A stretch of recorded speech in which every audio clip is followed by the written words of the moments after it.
Bulan kemarin saya harus menghadiri undangan bisnis yang mengharuskan saya berangkat ke New York. Sebuah perjalanan yang melelahkan bagi saya.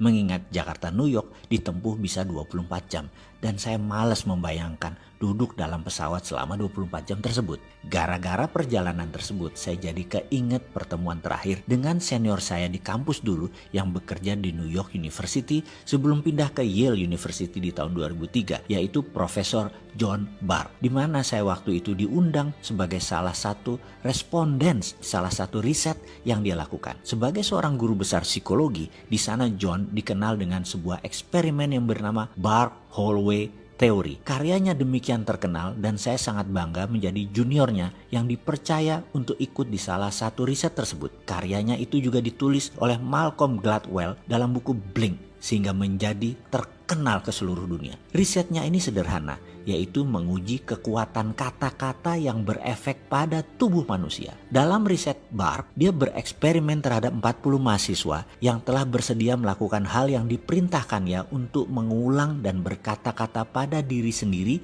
selama 30 hari. Atau kalau disederhanakan, disuruh melakukan self-talk, bicara dengan diri sendiri selama 30 hari. Ke-40 mahasiswa dibagi dua kelompok, kelompok A dan kelompok B. Kelompok A adalah kelompok yang selama 30 hari selalu bangun dan aktif setiap saat harus berkata pada diri sendiri hal-hal yang baik, yang positif, yang menyenangkan. Misalnya, hidup ini indah, hidup ini enak, cuaca menyenangkan, rezeki lancar, selalu sehat, Tuhan baik, pemerintah benar, kerja gampang, sehat, lucu, asik, apapun kata-katanya yang berkonotasi fun, positif, diucapkan berulang-ulang dalam hati selama 30 hari selama sadar. Kelompok B setiap hari mengatakan hal-hal yang negatif, yang sulit, yang tidak menyenangkan. Misalnya, Tuhan jahat, memang nasib susah, kerjaan sulit, zaman gila, pemerintah korup, bangsa bejat, sialan, brengsek, cari kerja susah, jalan macet, sampah di mana-mana, pemimpin tolol, malas, semua hal yang memberi kesan marah, bete, galau, semua dikatakan berulang-ulang selama 30 hari selama sadar, kecuali tidur. Di hari ke-30, mereka diperintahkan untuk datang ke kampus antara jam 10 sampai jam 13. Sepanjang hallway atau koridor disiapkan kamera yang banyak karena ada 100 responden dari beragam latar belakang hadir untuk menilai. Kita melihat via monitor, via kaca cermin yang semua tidak diketahui oleh peserta. Saya termasuk di antara 100 koresponden tersebut. Kami tidak tahu mana yang dari kelompok A, mana yang dari kelompok B. Kami hanya dikasih kertas, ada gambar foto peserta, beserta nama. Di sana ada dua kolom, A dan B. Kita hanya disuruh melihat gerakan mereka dan menulis apa perasaan kita pada saat itu.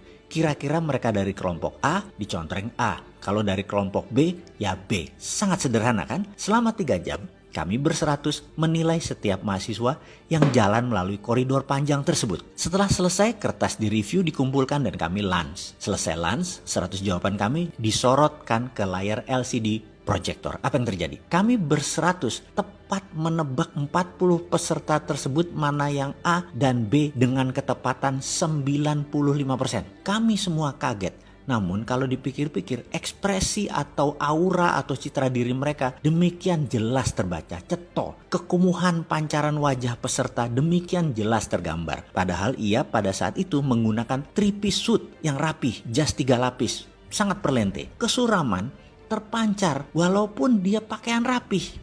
Dan dia dari kelompok B. Di sisi lain, pancaran gloomy atau berkilau wajahnya berbinar dari salah seorang peserta walau dia hanya mengenakan jeans dan kaos oblong.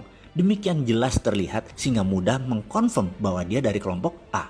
Melihat ketepatan tersebut, banyak responden bertanya apa yang terjadi. Termasuk saya sangat antusias. John menjelaskan dengan sederhana. Katanya demikian, manusia itu memiliki 1 triliun sel. Setiap hari mati kira-kira 30 miliar sel. Sehingga di hari ke-30 manusia itu berbeda dengan sel 30 hari yang lalu. Note, catatan aslinya sel itu adalah billion nano jumlahnya. Kita lanjut lagi. Dalam 30 hari, sel yang mati tersebut diganti atau tumbuh sel baru. Pada saat sel baru itu bertumbuh, sel tersebut netral sifatnya. Kita manusia bisa menulis apapun di sel ini dengan pikiran dan kata-kata. Maka kalau dalam 30 hari kita mengatakan hal-hal negatif berulang-ulang tanpa jeda, membuat tubuh kita, sel baru kita bereaksi sesuai apa database yang dituliskan, sehingga orang tersebut kumuh, butek, suram, tidak menyenangkan, dan lain sebagainya. Di sisi lain, kalau selama 30 hari ditulis database positif, hasilnya ya positif, wajahnya berbinar, kulitnya terang, ceria, auranya menyenangkan, kita menjadi ingin dekat dengan orang tersebut.